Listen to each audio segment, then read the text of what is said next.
Praise the Lord. கர்த்தரும் இரட்சகருமாகிய இயேசு கிறிஸ்துவின் நாமத்தில் உங்கள் யாவருக்கும் என் அன்பின் வாழ்த்துக்கள்.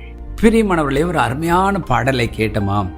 இயேசுவை நம்பி அவருடைய பாதத்தில் விழுந்து அற்புதங்களை பெற்றுக்கொள்ளும்படி நம்ம ஏவும் ஒரு அற்புதமான பாடல் அது. நீதிமொழிகளின் புஸ்தகம் 23ஆம் அதிகாரம் 18ஆம் வசனம் எப்படியா சொல்லுகிறது, நிச்சயமாகவே முடிவு உண்டு, உன் நம்பிக்கை வீண் போகாது. Proverbs 23:18 For surely there is a hereafter and your hope will not be cut off. பாருங்கள், இயேசுவை நம்பி அவரிடம் வந்த ஒவ்வொருடைய நம்பிக்கையும் வீண் போகவில்லை. நிச்சயமாய் அவர்கள் எதை நம்பி வந்தார்களோ அதற்கு ஏற்ற அற்புதங்கள் நடந்ததாம். முழு வேதத்தையும் வாசித்து பார்க்கும்போது ஆண்டவரை நம்பினவர்கள், நம்பி அவரண்டை வந்தவர்கள் அற்புதங்களை பெற்றுக்கொண்டார்கள்.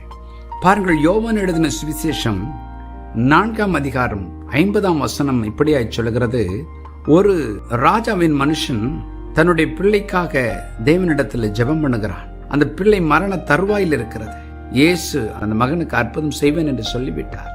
யோவான் 4:50 சொல்லுகிறது, இயேசு அவனை நோக்கி, நீ போகலாம், உன் குமாரன் பிழைத்திருக்கிறான் என்றார்.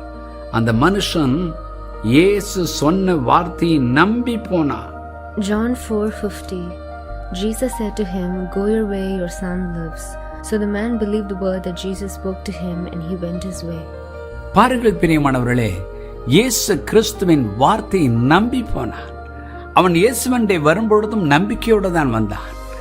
அவரை நம்பிக்கையோடு சந்தித்தான். நம்பிக்கையோடு அவருடைய வார்த்தையை பெற்றுக்கொண்டான். அந்த வார்த்தையை நம்பி தன் வீட்டுக்கு போனான். பாருங்கள், அவன் மகன் பூரண சுகத்தோடு இருந்தான். அவன் கேட்கிறான், எந்த நேரம் சுகம் கிடைத்தது, எந்த நேரம் இயேசு தன்னுடைய வார்த்தையை வெளிப்படுத்தினாரோ அதே நேரம் தான் அவன் சுகம் அடைந்தான். இன்றைக்கும் இந்த வார்த்தைகளை கேட்டுக்கொண்டிருக்கிற தேவஜனமே, இயேசுவை நம்பி அவர் சமூகத்துக்கு வரும் பொழுது, இயேசு இரட்சகர் வார்த்தையை விசுவாசிக்கும் பொழுது, அவரை தெய்வமாய் ஏற்றுக்கொள்ளும் பொழுது நம்முடைய வாழ்க்கையிலே மகிமையான அற்புதங்கள் நடக்கிறது. நிச்சயமாகவே முடிவு உண்டு. ஒருவேளை நம்பிக்கை இல்லாமல் இந்த வார்த்தைகளை யாராவது கேட்டுக்கொண்டிருந்தால் ஒரு வார்த்தையை உங்களுக்கு சொல்ல நான் விரும்புகிறேன்.